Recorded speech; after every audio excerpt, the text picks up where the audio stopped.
Mabuhay, maligayang pagbabalik sa aking YouTube channel. Nakita nyo naman si Raymart Santiago na nag-attend ng press con or media con ng Never Say Die. Of course, ginanap yan sa Studio 7 ng GMA7, of course, GMA Annex. At ang bongga, nakita mo naman ang dating ni Raymart Santiago, di ba? Parang walang pinagdadaanan. I mean, parang akala mo okay lang talaga siya kahit na alam natin na recently lang ay nabanggit na naman ang kanyang pangalan. So, ng kanyang, of course, ng kanyang dating jowa na si Claudine Barreto. So anyways, of course, ayan na, pero sabi nga, the show must go on. Kahit na ano pang pinagdadaanan mo, pagharap mo talaga sa trabaho mo, pagtrabaho mo na, dapat kalimutan mo na yung mga problema. And since si Raymart naman ay napakatagal na sa showbiz at very professional na siya at talagang alam na nila kung paano balansin ang kanilang ang mga issue at ano. Nakakatawa lang kasi nga with Raymart and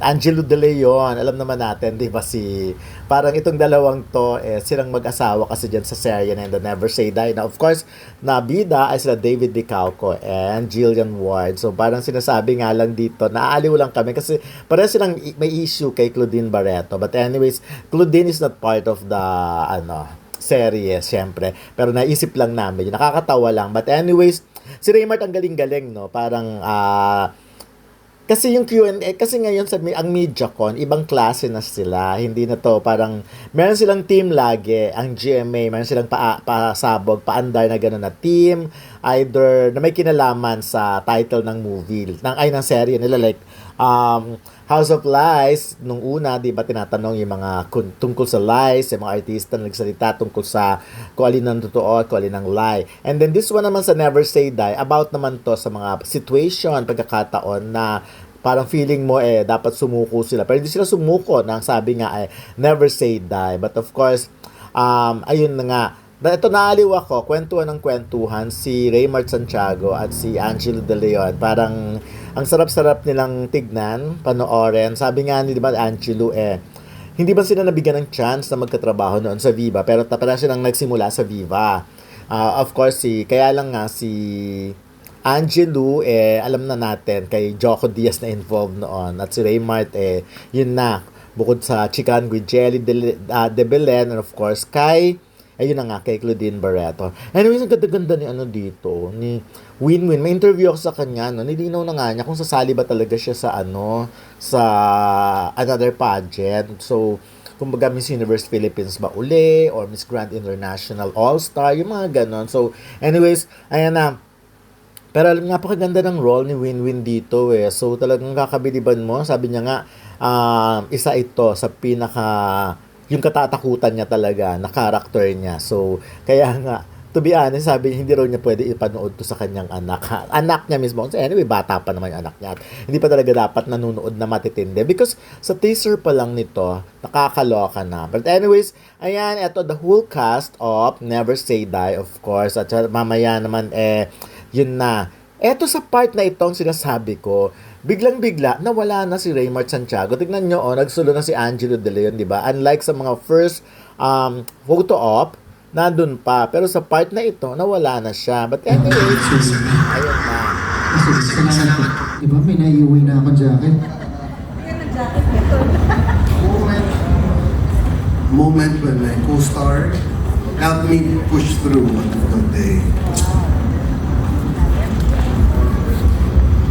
Alam mo, I'm very lucky na makatrabaho ko tong grupong ito. Never naman ako nagkaroon ng problema. During taping, during shooting. At nagpapasalamat din ako at hindi ko kinakailangan yung tulong nila. Pero naniniwala ako sa sarili ko, pag dumating yung pagkakataon na yon, nakakailangan yung tulong nila, alam ko nandiyan sila. I thank you. Well said, Sir Raymart. Maraming salamat. Kasunod na yung katabi niya. Ayan na. Magandang hapon po sa inyo lahat. Maraming salamat po at dumalo kayo dito sa MediaCon ng Never Say Die. Yun, kagaya na sinabi nila, pinaghirapan po namin tong show na to. Ulit ng mga direktor, talagang scriptwriters, talaga inayos yung script ito.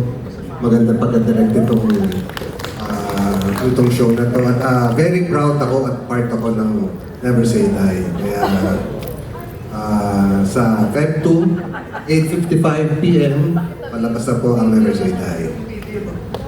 Salamat sa lahat ng pumunta po dito. Of course, GMA, thank you again for giving me the chance to act and go back to my first love. Ngayon po, iniimbitahan mo namin kayong manood ng Never Say Die sa hutong kakaibang napapanahon na teleserye upang labanan ng mga misinformation and disinformation. Siguro ito na talaga yung panahon para sabihin Paras nga silang dalawa dito. Never Say Die na ipaglaban ng katotohanan. Every day po yan, i-off ko tuloy, 8:55 p.m. starting na po ng Feb 2. God bless. And supporting Never Say Die. Etong teleserye na to will be something different kasi I've always been known to do rom-com. So, ito will be really something different for me. And very timely ito because sa lipunan natin nakikita natin yung mga tao na akala natin ang bait-bait, tinutulungan yung mga tao, pero ang totoo lang, ninakawan tayo, sila pala ang distributor ng mga droga, sila pala ang nagsisira ng lipunan natin. Kaya dapat suportahan natin to at we should do something on our own para matulungan natin ng society. So, never say that. Thank you, Sir Richard. David.